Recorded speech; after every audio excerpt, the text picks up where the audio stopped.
నేపథ్యంలో కొంతమంది మీ పార్టీకి సంబంధించిన వాళ్ళకే మీ సేవలు అందించడం లేదనే వాదన కూడా బలంగా ఉంది.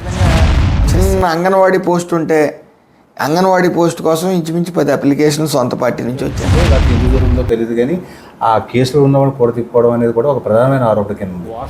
సుభాష్ గతం మంత్రి వాసంశెట్టి సుభాష్ భవిష్యత్తు మీరు మరీ ముఖ్యంగా గమనించవలసింది ఏంటంటే జరిగింది 3 నెలలే. మరీ ముఖ్యంగా రామచంద్రపురం నియోజకవర్గంలో చాలా దారుణమైన పరిస్థితి ఉంది. రాష్ట్రాన్ని బోడుగుండి చేసి వదిలేసిన వైనం కాబట్టి ఒకే పోస్టు ఒకరికి ఇవ్వటం వల్ల 9 మంది వ్యతిరేకం అవుతా ఉన్నారు. కార్యకర్తలు జెండా మోసిన కార్యకర్తలు మనం మర్చిపోకూడదు. ఆ జెండా మోసిన కార్యకర్తలు కూడా నేడు మమ్మల్ని పట్టించుకోవడం లేదు ఇంకా బాధపడుతున్నారు. దీని మీద మీ కామెంట్ గెలిచిన తర్వాత అనేక మంది మేము ఈ డిగ్రీ చేసాం లేకపోతే ఇంటర్ చేసాం మాకు ఉద్యోగాలు కావాలి ఎక్కడో చోట అంటున్నారు. ఆయన చేసిన అవినీతి ఎందుకంటే నేను బలంగా శివుడిని నమ్మే వ్యక్తిని, నిత్యం శివారాధనలో ఉంటాను నేను. కాబట్టి అసలు ఎట్టి పక్క చూపు కూడా చూడలేదు. ఎట్టి పరిస్థితితో తీసేయాలంటే ఆయన సస్పెండ్ అవ్వడం జరిగింది, మిగతా అధికారులు కూడా సస్పెండ్ అవ్వడం జరిగింది. ఏదేమైనప్పటికీ నాకు అవగాహన లేనప్పుడు ఒక విషయం మీద నాకు అవగాహన లేదని చెప్పుకోవడం సిగ్గుపడి ఏదో ఆ పేరుతో శివాను ఏదైనా పిలిచి భుజమే చేస్తే వాళ్ళ ఆనందానికి అవతలు ఉండవు. సో ఇప్పుడు ఆ పరిస్థితి లేదని కనీసం అసలు అంటే వాళ్ళన్ని పనులు మాత్రం పక్కన పెడితే మాకు గుర్తింపు కూడా ఇవ్వట్లేదు అనేది ఒకటి బలంగా. At the same time constituency దగ్గరికి వచ్చేటప్పటికి జనం అందరూ కూడా పరిచయాల కోసం ఎగబట్టడం. అదేవిధంగా ఇక్కడ కూడా పూర్తిగా అవగాహన లేని ప్రతిపక్ష నేత నాకు ఉన్నాడు. ఆయన మొత్తానికి హైదరాబాద్లో ఉంటాడు. వీళ్ళు గురువు గారు జగన్మోహన్ రెడ్డి గారు బెంగళూరులో ఉన్నట్టు ఈయన హైదరాబాద్లో ఉంటారు. అంటే జనరల్గా సహాయం చేయడం తప్పు కాదు. అంటే మన మీద ఎంత నమ్మకం లేకపోతే మన దగ్గర సహాయం చేయమంటారు. ఈ సహాయం చేసే విషయంలో అసలు వాళ్ళు మన పార్టీ వాళ్ళ పార్టీ పార్టీ వాళ్ళ అసలు ఎవరైనా కూడా ఆలోచించకుండా వాళ్ళకి ఎంత కావాలితే అంత ఇవ్వడం అనేది కూడా ఒకటి ప్రధానంగా చర్చగా ఉంది. సో ఈ డబ్బు ఎక్కడి నుంచి వస్తుంది అంటే అనేది కూడా ఒకటి అంటే ఒక విధంగా చెప్పాలంటే అంటే వీళ్ళకి సంబంధించిన బంధువులకి ఇసుక ర్యాంపులు ఇచ్చుకోవడం జరిగింది. ఆ ఇసుక ర్యాంపుల ద్వారా వచ్చే డబ్బుల్ని ఈయన పంచిపెడుతున్నారు అనేది కూడా పబ్లిక్లో చాలా ఎక్కువగా ఉంది. ఎవరికి ఏ పని కోసం వచ్చినా సరే వెంటనే క్షణాల మీద అక్కడ చేసి పంపించడం కానీ రేపు 2 ఇల్లు ఉండండి అనే ప్రశ్న నా దగ్గర లేదు. గత 10 సంవత్సరాల నుంచి కూడా నేను నిరంతరం అమౌంట్ ఇచ్చుకుంటానే వస్తున్నాను. నా చేత నేను సాయం. పిల్లవాడు చనిపోతున్నాడు 22 లక్షలు అవుతుంది లేకపోతే 5 లక్షలు అవుతుంది, డబ్బు లేదని తిరుగుతారు. వాళ్ళ బాధ వర్ణాతీతం. వెల్కమ్ టు సర్కార్ ఎక్స్ప్రెస్. రాష్ట్రంలో ఎన్డీఏ కూటమి ఏర్పడి 100 రోజులు పూర్తయింది. ఈ నేపథ్యంలో రాష్ట్రంలో వివిధ మంత్రుల పనితీరుపై సర్కార్ ఎక్స్ప్రెస్ ఒక ప్రత్యేక కంపెనీని నిర్వహించింది. అదేవిధంగా రామచంద్రపురం నియోజకవర్గం శాసనసభ్యులు రాష్ట్ర కార్మిక శాఖ మంత్రి వాసంశెట్టి సుభాష్ 100 రోజుల పనితీరుపై కూడా రామచంద్రపురం నియోజకవర్గంలో ఒక ప్రత్యేక క్యాంపెయిన్ నిర్వహించింది. ఈ పనితీరుపై నియోజకవర్గంలోని వివిధ సామాజిక వర్గం ప్రజలు ఒక ఆసక్తికరమైన వ్యాఖ్యలు చేయడం జరిగింది. ఆ వ్యాఖ్యలతో పాటు జిల్లాలో అంటే ప్రధానంగా రామచంద్రపురం నియోజకవర్గంలో పలు సమస్యలు పెరిగిపోయి ఉన్నాయి. ఆ సమస్యలపై మంత్రి గారు స్పందన ఏ విధంగా ఉన్నది అనేది ఆయన మాటల ద్వారానే అడిగి తెలుసుకునే ప్రయత్నం చేద్దాం. సార్ నమస్తే అండి. నమస్తే సార్, ఇప్పుడు జనరల్గా సీటు వస్తుందని మీరు ఊహించలేదు. సీట్ వచ్చింది, విజయం సాధించారు. అదేవిధంగా మంత్రి పదవి వస్తుందని కూడా మీరు ఊహించలేదు, మంత్రి పదవి వచ్చింది. సో ఈ ఊహించిన విధంగా ఈ అన్నీ రావడంతో మీ మీద నియోజకవర్గంలో ఎక్స్పెక్టేషన్స్ పెరిగిపోయినాయి. కానీ ఆ ఎక్స్పెక్టేషన్స్ వాళ్ళకి అందడం లేదు. అంటే సర్వసాధారణంగా కార్యకర్తలు జెండా మోసిన కార్యకర్తలు మనం మర్చిపోకూడదు. ఆ జెండా మోసిన కార్యకర్తలు కూడా నేడు మమ్మల్ని పట్టించుకోవడం లేదు అని అంటే ఒక విధంగా బాధపడుతున్నారు. దీని మీద మీ కామెంట్ ఏంటి? నాకు ఎమ్మెల్యే సీట్ ఇవ్వటం అలాగే మంత్రిగా నన్ను ఎన్నుకోవటం ప్రధాన కారణం రాష్ట్ర ముఖ్యమంత్రి చంద్రబాబు నాయుడు గారికి అలాగే పవన్ కళ్యాణ్ గారు నాపై నమ్మకం ఉంచి నన్ను మంత్రి చేశారు. మరి దానికి పూర్తి న్యాయం చేయాలి. నా శక్తి వంచన లేకుండా నాకు ఇచ్చిన బాధ్యతని సంపూర్ణంగా న్యాయం చేస్తాను, అందులో సందేహం లేదు. అదేవిధంగా మీరు చెప్పినట్టు ఈ ప్రభుత్వం ఎన్డీఏ కూటమి మీద ఓవర్ ఎక్స్పెక్టేషన్స్ బాగా ఎక్కువ ఉన్నాయి. అదేవిధంగా ఒక్కసారిగా గెలిచిన తర్వాత అనేక మంది మేము ఈ డిగ్రీ చేసాం లేకపోతే ఇంటర్ చేసాం మాకు ఉద్యోగాలు కావాలి ఎక్కడో చోట అంటున్నారు. ఎక్కడో చోట అనేది ఇంకా మనం అంత ఇచ్చే పరిస్థితులు లేవు. అయితే జాబ్ మేళాలు పెట్టాం, ఇంచుమించు 2 జాబ్ మేళాలు పెట్టడం జరిగింది. అందులో సుమారు 1100 నుంచి 1500 మందికి ఉద్యోగాలు కూడా ఇవ్వడం జరిగింది. అట్ ద సేమ్ టైం నేను ఈ యొక్క మంత్రి శాఖ కూడా నాకు కొత్త కాబట్టి దాని నుంచి నేర్చుకోవాల్సింది చాలా ఉంది. దానిలో భాగంగా రివ్యూ మీటింగులతో కానీ అనుభవం ఉన్న వాళ్ళతో కానీ ఇవన్నీ చర్చించి ఒక ఐడియాకు రావడం జరుగుతూ ఉంది. మీరు మరీ ముఖ్యంగా గమనించవలసింది ఏంటంటే జరిగింది 3 నెలలే. అదేవిధంగా జెండా మోసిన వాళ్ళు నేను కరెక్ట్గా ఎలక్షన్కి 2 నెలల ముందుకు వచ్చాను. 3 నెలలు ముందు వచ్చి తిరగడం జరిగింది. నేను మహా అయితే ఒక 60-70 పేర్లు మించి నాకు ఫేస్ ఐడెంటిఫికేషన్ ఖచ్చితంగా ప్రతి ఒక్కరితో ఉంది, కానీ పేర్లు పెట్టి పిలిచి పరిస్థితి లేదు. మనం కూడా ఈ ప్రభుత్వం ఒక్కసారిగా వచ్చిన తర్వాత విజయోత్సవ ర్యాలీలని ఇవని ఒక వారం 10 రోజులు అయిపోతే తర్వాత అక్కడ క్యాబినెట్ మీటింగ్లని ఒక 4-5 సార్లు రివ్యూ మీటింగ్లని ఇవన్నీ అటెండ్ అవి at the same time constituency దగ్గరికి వచ్చేటప్పటికి జనం అందరూ కూడా పరిచయాల కోసం ఎగబట్టడం. అదేవిధంగా ఇప్పుడు వరకు మనం ఏదైతే ఈ ఫంక్షన్లు ఉన్నాయో ఆ ఫంక్షన్లు పాత వాళ్ళతోనే కంటిన్యూ అవుతున్నాయి, ఇంకా సైట్ ఓపెన్ అవ్వలేదు. సిఎంఆర్ఎఫ్ కూడా సైటు మొన్న 15 రోజుల క్రితం సైట్ ఓపెన్ అవ్వడం జరిగింది. ఒక్కసారిగా జనం అందరూ కూడా మాకు పెన్షన్ రావట్లేదు రాసేయండి అని జనాలను తీసుకురావడం, వాళ్ళకి ఇంకా సైట్ ఓపెన్ అవ్వలేదంటే కూడా అర్థం అవ్వని పరిస్థితి కొంతమందికి ఉంది. అదేవిధంగా నేను కూడా విలేజ్ల్లోకి ఇంకా వెళ్ళలేదు. కారణం మొన్న 10 రోజులు కూడా ఫ్లడ్స్ వచ్చినాయి, సుమారు 6 రోజులు అక్కడే ఉండటం జరిగింది. అదేవిధంగా రివ్యూ మీటింగ్లతో ఇక్కడికి వచ్చినప్పుడు కొన్ని అఫీషియల్ ప్రోగ్రామ్స్తో రివ్యూ మీటింగ్లతో నిరంతరం మనం జరిగింది 60 నెలల్లో 3 నెలలే జరిగింది. ఇంకా అభివృద్ధి అనేది అలాగే చాలామంది మా రోడ్లు బాగోలేదు 5 సంవత్సరాలు కూడా అవినీతి మీద దృష్టి పెట్టింది, కానీ వైఎస్ఆర్ ప్రభుత్వం ఎక్కడ ఈ డెవలప్మెంట్ చూడలేదు. మరీ ముఖ్యంగా రామచంద్రపురం నియోజకవర్గంలో చాలా దారుణమైన పరిస్థితి ఉంది, దాన్ని ఒప్పుకోవాలి మనందరం. ఒక్కసారిగా ఈ రోడ్లన్నీ వేసేసి అంత ఆర్థికంగా రాష్ట్రం లేదు ఎదుర్కోవడానికి. మొత్తం జగన్మోహన్ రెడ్డి ఈ బోడిగుండి చేసి ఈ యొక్క రాష్ట్రాన్ని బోడిగుండి చేసి వదిలేసిన వైనం కాబట్టి ఏదైతే ఇంకా నేను ఈ అధికారులు కూడా మారలేదు, సెక్రటరీలను కానీ ఈ ఎంఆర్ఓలు కానీ కొంత పూర్తి స్థాయిలో మారలేదు. ఇంకా ఈ ట్రాన్స్ఫర్లకి టైం ఉంది కాబట్టి వాళ్ళందరూ కూడా మారిన తర్వాత ఓ రివ్యూ మీటింగ్ కొత్తగా వచ్చిన అధికారులు అందరితో పాటు ప్రతి గ్రామానికి తిరిగి రివ్యూ మీటింగ్కి నేను రెడీ చేసుకుంటా ఉన్నాను. అవన్నీ అయిన తర్వాత జనాల్లోకి వెళ్ళడం జరుగుతుంది. అంటే జనరల్గా వాసన్శెట్టి సుభాష్ గతం, మంత్రి వాసన్శెట్టి సుభాష్ భవిష్యత్తు, సో ఈ రెండిట్లు మీరు బేరీజ్ వేసుకోవాల్సిన అవసరం ఎంతైనా ఉంది. మీతో పని చేయించుకోవడానికి వచ్చిన వాళ్ళు అంటే మీ పార్టీ వాళ్ళు అవనివ్వండి, అదేవిధంగా కూటమి పార్టీ వాళ్ళు అవనివ్వండి, వచ్చినప్పుడు మీరు తన పారనే బేతం తప్పకుండా పనులు చేసుకుంటూ పోతున్నారు. ఈ నేపథ్యంలో కొంతమంది మీ పార్టీకి సంబంధించిన వాళ్ళకే మీ సేవలు అందించడం లేదనే వాదన కూడా బలంగా ఉంది. ఇంకా సేవలు చేసే అంత ఇంకా మనకి టైం లేదు. అంటే టైం అంటే సేవలు చేసి ఇప్పుడు మనం అనుకున్న ఫంక్షన్లు ఉన్నాయి, ఇంకా సైట్ ఓపెన్ కాలా. అలాగే రోడ్లు ఉన్నాయి, ఆ రోడ్లు కూడా ఇంకా కొద్దిగా ఒక ఫండ్స్ ఉన్నాయి, ఆ ఫండ్స్ని బాగా దారుణంగా ఉన్న రోడ్లకు ఉపయోగించడం జరుగుతుంది. ఇది ఎలా ఉందంటే ఒక్కసారిగా ఓవర్ ఎక్స్పెక్టేషన్స్తో జనం వచ్చి పట్టడం, మా రోడ్డు కావాలంటే మా రోడ్డు అని. అదేవిధంగా చిన్న అంగన్వాడీ పోస్ట్ ఉంటే అంగన్వాడీ పోస్ట్ కోసం ఇంచుమించు 10 అప్లికేషన్లు సొంత పార్టీ నుంచి వచ్చేస్తున్నాయి. ఒకే పోస్టు ఒకరికి ఇవ్వటం వల్ల 9 మంది వ్యతిరేకం అవుతూ ఉన్నారు. ఏదేమైనప్పటికీ ఇది షార్ట్ అవుట్ చేసుకుని జాగ్రత్తగా వెళ్ళవలసిన పరిస్థితి. అలాగే లస్కర్ పోస్టులని, ఫీల్డ్ అసిస్టెంట్లని కొన్ని మార్పులు చేర్పులు ఉంటాయి సహజంగా మారడం. అవి కూడా హెవీగా ఒకసారిగా వచ్చి 9 మంది 10 మంది ఒక పోస్ట్ కోసం పోటీ పడటం జరుగుతూ ఉంది. ఏదేమైనప్పటికీ ఉన్న వాటిల్లో మనకి ఇంకా పరిచయాలు తక్కువ కాబట్టి పెద్దలందరినీ పిలిచి వాళ్ళ మీద అప్పచెప్పేయడం జరుగుతుంది. మీరే డిసైడ్ చేసుకురండి, నాకు ఇంకా పూర్తి అవగాహన ఎవరే కష్టపడారు లేదనేది నాకు తెలియదని చెప్పి అప్పచెప్తా ఉన్నాం. కొంతమందికి ఒక పోస్ట్కి 10 మంది అప్లై చేసుకున్నప్పుడు ఒకరికే ఇవ్వగలం, మిగతా 9 మంది కొద్ది ఇబ్బంది పడి అక్కడెక్కడ మాట్లాడవచ్చు. కానీ ఏదేమైనప్పటికీ నాకు అవగాహన లేనప్పుడు ఒక విషయం మీద నాకు అవగాహన లేదని చెప్పుకోవడానికి సిగ్గుపడి.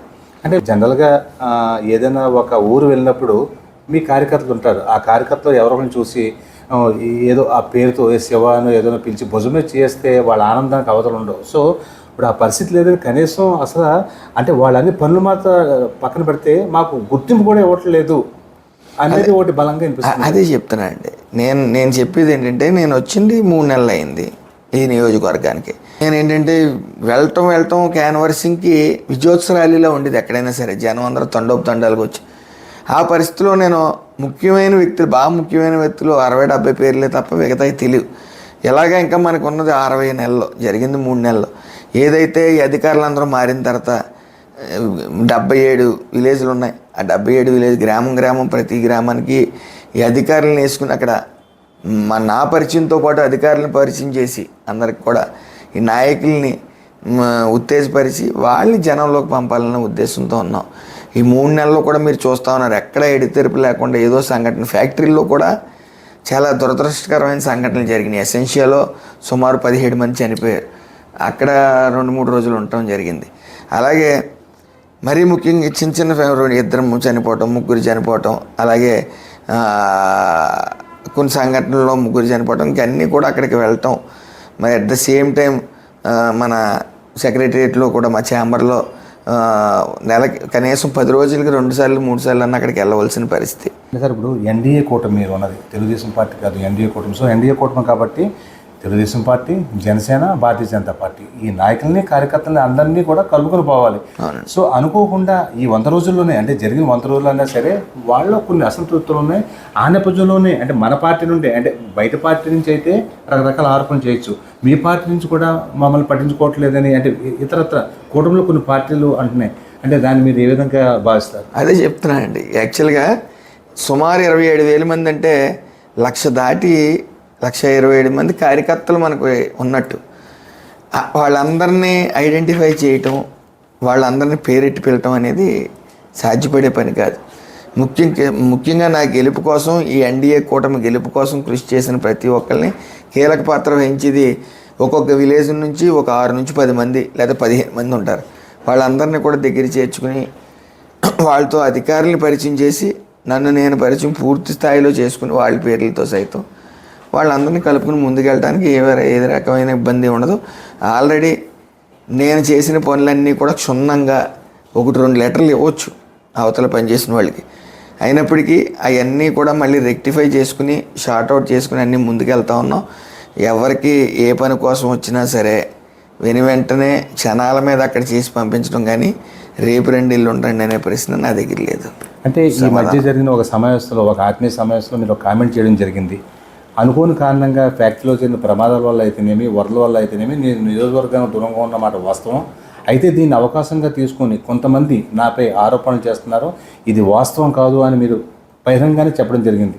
సో ఈ అభద్రతాభావం ఎందుకు ఏర్పడింది? యాక్చువల్గా మీరు చూసినట్టయితే ప్రభుత్వం ఫామ్ అయిన వెంటనే మేము తొలిసారి అసెంబ్లీలోకి వెళ్ళిన వెంటనే వైఎస్ జగన్మోహన్ రెడ్డి ఓ నల్ల టవల్లో వేసుకుని అమాంతంగా లోపలికి వచ్చి సేవ్ డెమోక్రసీ అన్నాడు. ఇదేంటిది, ఈ లోపల ఏం జరిగింది ఏంటిదని ఒక్కసారి ఈ 10 నిమిషాలు నాకు మైండ్ పనిచేయలేదు. ఏంటా అని 34 మంది వైసీపీ కార్యకర్తలను చంపేశారు, సేవ్ డెమోక్రసీ అనుకుంటూ వచ్చారు. మరి మేము అందరం అడిగాం ఆ 34 మంది పేర్లు చెప్పాయా అని. ఏదో మాట్లాడి నెత్తి మాటలు పక్కకి వెళ్ళిపోతా ఉన్నాడు ఆయన. అలాగే మొన్న వరదల్లో చంద్రబాబు నాయుడు గారు 74 సంవత్సరాలు ఎంత కష్టపడ్డారో మీరు చూశారు. అక్కడ కూడా వెళ్ళి 60 మంది చనిపోయారని అన్నారు. అంటే వీళ్ళకి ఏ వంక దొరక్క కేవలం అభియోగాలు మాత్రమే చేస్తూ ఉన్నారు.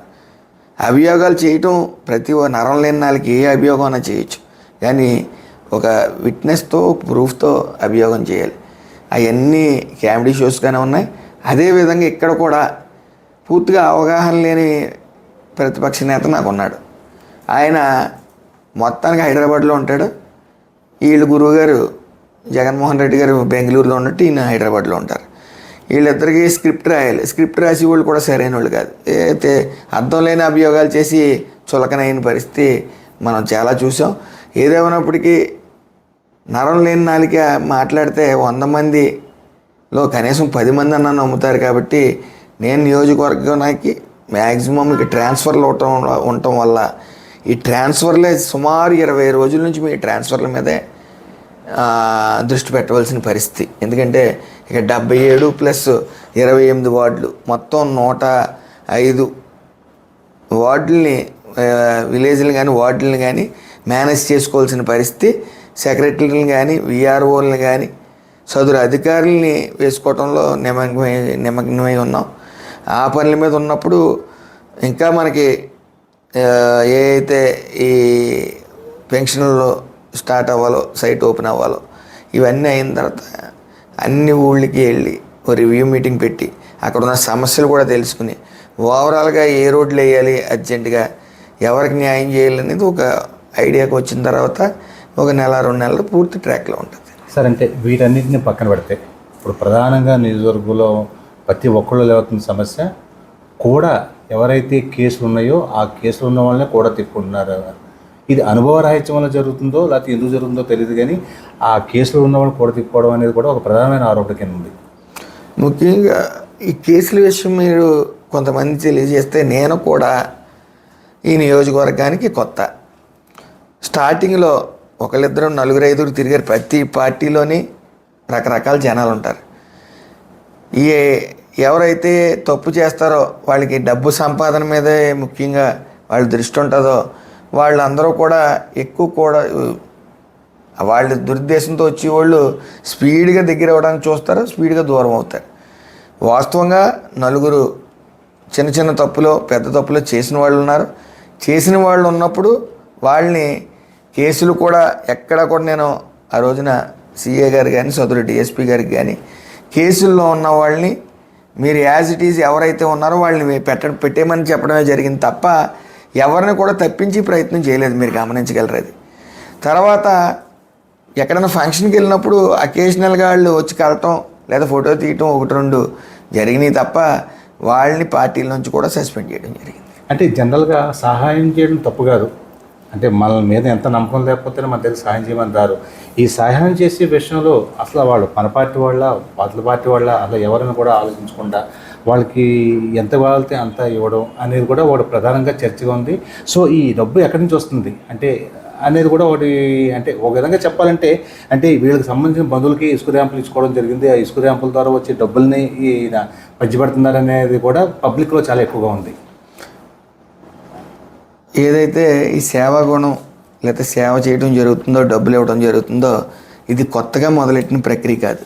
గత 10 సంవత్సరాల నుంచి కూడా నేను నిరంతరం అమౌంట్ ఇచ్చుకుంటానే వస్తున్నాను. నా చేత నేను సాయం చేస్తానే వస్తున్నాను. అది అమౌంట్ రూపంలోనే, అది మగవాళ్ళకి నేను ఆడవాళ్ళ చేతిలోనే పెట్టడం జరుగుతుంది. ఇది అదే ప్రభుత్వం వచ్చిన తర్వాత కూడా యాజ్ ఇట్ ఈజ్గా నాకు కష్టపడిన వాళ్ళు కాదు, నేను కష్టాన్ని గమనిస్తాను. ఇప్పుడు చిన్నపిల్లలతో ఓ తల్లి తండ్రికి ఒక పిల్లవాడు చనిపోతున్నాడు, 22 లక్షలు అవుతుంది లేకపోతే 5 లక్షలు అవుతుంది, డబ్బు లేదని తిరుగుతారు. వాళ్ళ బాధ వర్ణాతీతం. అసలు ఆ బాధ చూసి అది ఏ పార్టీ అనేది చూడడం మానవత్వం ఉన్నవాళ్ళు ఎవరో కూడా. అలాంటి వాళ్ళకి సాయం చేయడంలో మేము 1కి 10 సార్లు అక్కడ లోకల్గా ఉన్న నాయకుని కూడా అడుగుతాను వీళ్ళ సమస్య ఏంటని. అంతేగాని వీళ్ళు ఏ పార్టీ అని అడగలేము. ఆ సమస్య మీదే పోరాడతాం తప్ప, పాపం వాళ్ళకు ఉన్న కష్టం మీద పోరాడతాం తప్ప, ఇవ్వడం తప్ప వేరే ఏ ఉద్దేశం లేదు. అదేవిధంగా మీరు చెప్తున్నారు ఇసుక ర్యాంపులు ఉన్నాయని. ఎక్కడా కూడా రామచంద్రపురం నియోజకవర్గంలో బొండిసుకు ఉంది కానీ ఇసుక లేవు, ర్యాంపులు లేవు. మరీ ముఖ్యంగా మీరు గమనిస్తే ఇసుక ర్యాంపుల్లో సంపాదించానంటున్నారు. ఒక ఫోటో ఏదన్నా ఇసుక ర్యాంపుల విషయంలో నా దగ్గరికి తీసుకురండి. గత 50-60 రోజుల నుంచి కూడా ఒక మట్టి ఇసుక, వాస్తవం మీరు చెప్పింది ఫస్ట్లో కొన్ని ఇసుక ర్యాంపులు ఈ ఇసుక దారి మళ్లించడం జరిగింది. మా కార్యకర్తలో ఇంకొకళ్ళు ఫస్ట్ 15 రోజులు అనుకుంటా అవి వెళ్ళి ఆ తర్వాత వెంటనే ఆపటం. ఎందుకంటే మీరు గమనించాలి, నారా చంద్రబాబు నాయుడు గారు కానీ, పవన్ కళ్యాణ్ గారు కానీ, లోకేష్ గారు కానీ ఫ్రీ శాండ్ విషయంలో ఎవరు ఏం తేడా జరిగినా పార్టీ నుంచి సస్పెండ్ చేస్తామని చెప్పడం జరిగింది. అది ఎమ్మెల్యేలు కానీ మంత్రులు కానీ. అలాంటిది వాళ్ళకి సర్వే టీములు చాలా ఉన్నాయి మా పార్టీకి. ఒక్కొక్కటి 4-5 సర్వే టీములు తిరుగుతూ ఉంటాయి.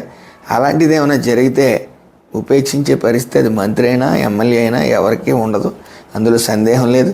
అభియోగాలు చేసి వాళ్ళు చేస్తారు తప్ప ఇందులో ఆ డబ్బులు ఇచ్చుకునే పరిస్థితే నిజంగా వీటిలో 10 సంవత్సరాల నుంచి ఇస్తున్నాను. అది కష్టం చూసేస్తాం కానీ పార్టీలు చూసి మాత్రం గవర్నమెంట్ నుంచి వచ్చి ఏదున్నా సరే ముందుగా మనకు కష్టపడ్డ వాళ్ళు ఏదో అని ప్రిఫరెన్స్ ఇచ్చి తర్వాత మిగతా వాళ్ళు కూడా తీయటం జరగదు.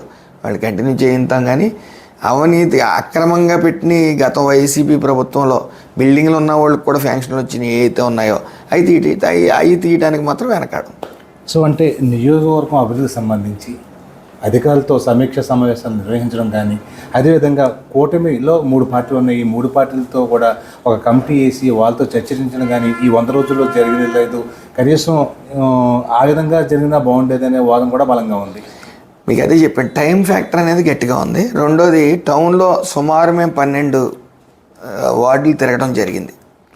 అలాగే విలేజ్లు 4-5 విలేజ్లు తిరగడం జరిగింది. ప్రతి ఒక్కరిని అధికారులతో రివ్యూ మీటింగ్ అనేది ఈ యొక్క 100 రోజుల్లో కనీసం 30-40 మీటింగ్లు పెట్టడం జరిగింది. ఇటు డిపార్ట్మెంట్లో కానీ ఇటు స్థానికంగా ఊళ్ళో కానీ. అదేవిధంగా ఈ క్యాడర్ ఏదైతే ఉందో క్యాడర్తో కూడా టౌన్ క్యాడర్ అందరితో మాట్లాడటం జరిగింది. మండలాల వారీగా అధికారులు మారిన తర్వాతే మనం జనాల్లోకి వెళ్ళాలి. ఈ అధికారులు కానీ పోలీస్ శాఖ కానీ వీళ్ళందరూ మారిన తర్వాత మనం వాళ్ళని తీసుకెళ్ళి వాళ్ళకి పరిచయం చేయడంతో పాటు కొత్తగా ఉన్న వాళ్ళు నేను పరిచయం చేసుకోవడం కూడా జరగాలి. కాబట్టి ఈ అధికారులు మారటం కోసమే చూస్తూ ఉన్నాం.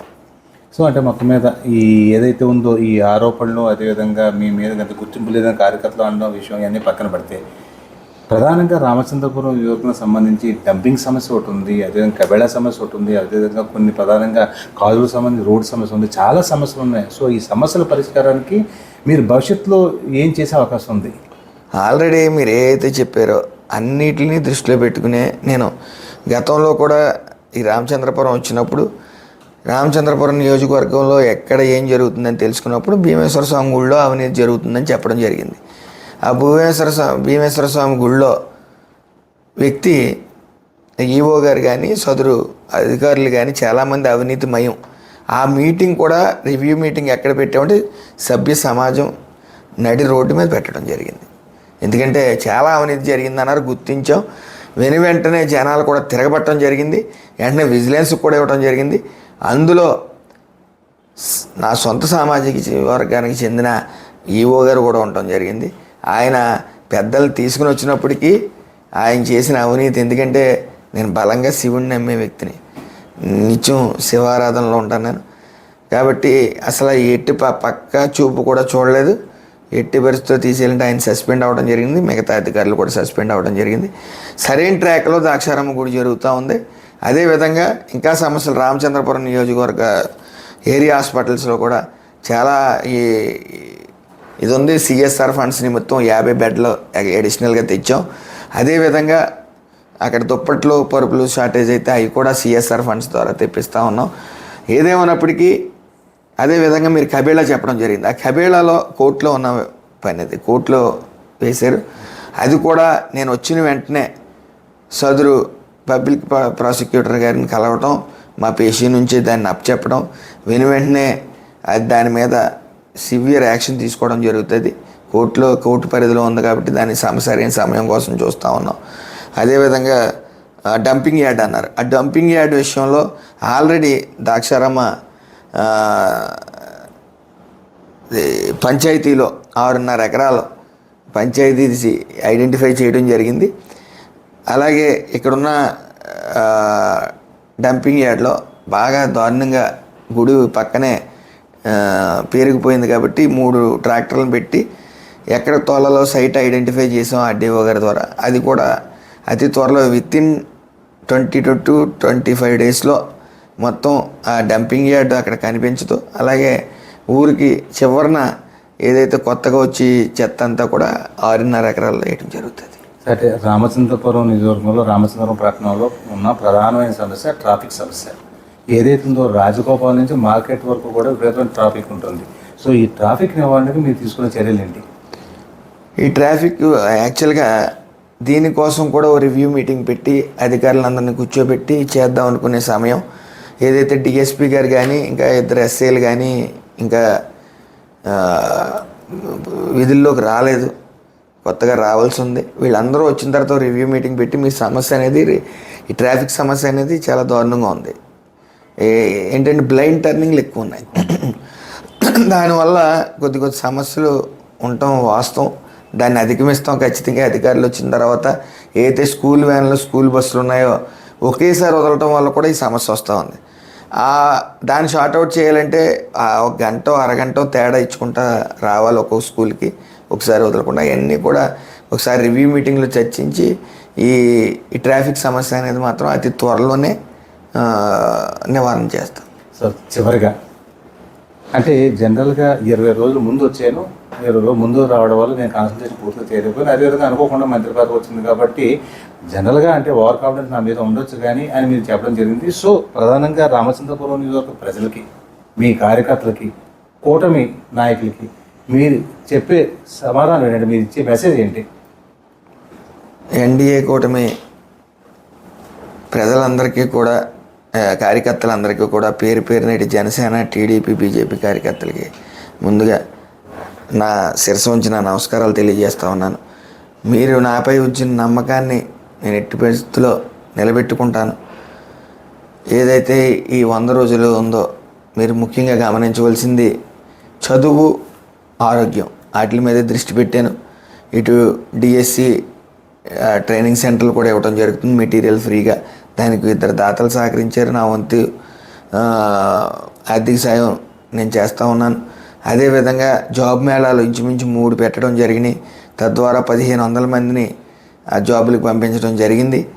అదేవిధంగా ఒక హాస్పిటల్ అనేది పెట్టాలి. ఇక్కడ చిన్నపిల్లలకి సంబంధించిన ఒక హాస్పిటల్ ఫ్రీగా చేసి హాస్పిటల్ పెట్టాలని నేను ట్రస్ట్ తోటి పెట్టడం జరుగుతూ ఉంది.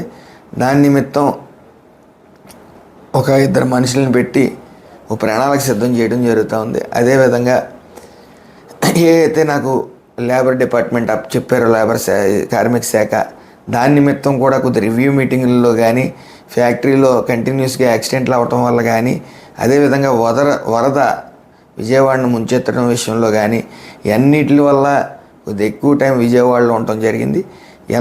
అదేవిధంగా ఈ ట్రాన్స్ఫర్ల విషయంలో కూడా గత 15 రోజుల నుంచి కూడా 20 రోజుల నుంచి కంటిన్యూస్గా రోజుకి 3-4 వేల మంది ఈ ట్రాన్స్ఫర్ విషయంలో రావటం, జిల్లా వ్యాప్తంగా రావటం కూడా జరుగుతూ ఉంది. కాబట్టి ఒక 60 నెలల్లో మనకు అయ్యింది 3 నెలలే. కాబట్టి జరగవలసింది ఇంకా ఉంది. రాబోయే 2 నెలల లోపు ప్రతి గ్రామానికి కొత్తగా వచ్చిన అధికారులతో, పోలీస్ వ్యవస్థతో ప్రతి గ్రామానికి రావడం జరుగుతుంది. ఎక్కడెక్కడైతే రోడ్లు మనం చేసుకోవాలో అర్జెంటుగా, అలాగే వాటర్ సమస్య, డ్రైన్ సమస్య, అన్నిటి మీద రివ్యూ మీటింగ్ ఉంటుంది. రివ్యూ మీటింగ్ పెట్టిన తర్వాత ఎక్కడేం షార్ట్అవుట్ చేసుకోవాలో అన్నీ షార్ట్అవుట్ చేసుకుని రామచంద్రపురం, అలాగే మన రాష్ట్ర ముఖ్యమంత్రి నారా చంద్రబాబు నాయుడు గారు కూడా ఈ కోటిపల్లి అలాగే ముక్తేశ్వరం బ్రిడ్జ్ అనేది ఖచ్చితంగా వేస్తానని చెప్పి ఆయన మాట ఇవ్వడం జరిగింది. దానికి కూడా నా పూర్తి కృషి ఉంటుంది. రాబోయే 2 సంవత్సరాల్లో అది ఇంప్లిమెంట్ అవుతుంది ఖచ్చితంగా. అదేవిధంగా నేను ఏదైతే ఎన్నికల హామీలో భాగంగా మాట ఇచ్చానో ఆ మాటకి కట్టుబడే ఉంటాను. ఎవరు ఏ అపోహకి పోవద్దు. అలాగే ఇక్కడ ముఖ్యంగా గమనించవలసింది సాక్షి, హక్కుపక్షి లాంటి సాక్షి టీవీ ఒకటి ఉంది. అలాగే నాయకుడు జగన్మోహన్ రెడ్డి ఉన్నాడు. చేసే అభియోగాలకి ఎక్కడ సంబంధం లేదు. వై నాట్ 175 అన్నారు. 11 సీట్లు వచ్చేటప్పటికి కొద్ది మెంటల్గా డిస్టర్బ్ అయిన దాఖలాలు మనం టీవీల్లో చూస్తూ ఉన్నాం. పిచ్చి పిచ్చి చేష్టలు, 60 మంది చనిపోయారు, 34 మంది మమ్మల్ని చంపేశారు, ఇలాంటి అర్థం లేని అభియోగాలు ఇక్కడ కూడా అంతే. ఈ వైసీపీ నాయకులకి మెంటల్గా డిస్టర్బ్ అయ్యి వాళ్ళు జగన్మోహన్ రెడ్డి గారు ఎంత ఎక్కువ ఊహించుకున్నాడంటే ఆయన ప్రమాణ స్వీకారం వేదిక వైజాగ్లో అని ప్రకటించడం జరిగింది.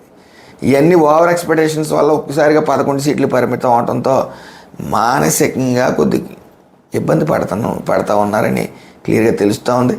ఆ ఇబ్బందికరమైన మాటల్ని మీరు ఎవరో పరిగణలో తీసుకోగలదు. మీరు తీసుకోరని కూడా మాకు తెలుసు. కాబట్టి అతి త్వరలో మనం నారా చంద్రబాబు నాయుడు గారు, పవన్ కళ్యాణ్ గారు, లోకేష్ గారు ఆధ్వర్యంలో స్వర్ణ ఆంధ్రప్రదేశ్ని చూడబోతూ ఉన్నాం. అందులో ఏ విధమైన సందేహం లేదు. అలాగే వాళ్ళ నాయకత్వంలో నేను కూడా స్వర్ణ రామచంద్రపురాన్ని చూపించబోతూ ఉన్నాం. మీరెవ్వరు ఏ అపోహలు పెట్టుకోవద్దు. నన్ను గెలిపించిన మీ అందరికీ కూడా మరొకసారి ఎన్డీఏ కూటమిని 164 సీట్లతో మీరందరూ కూడా ఆశీర్వదించడం మీ అందరికీ పేరు పేరున నా హృదయపూర్వక పాదాభివందనాలు.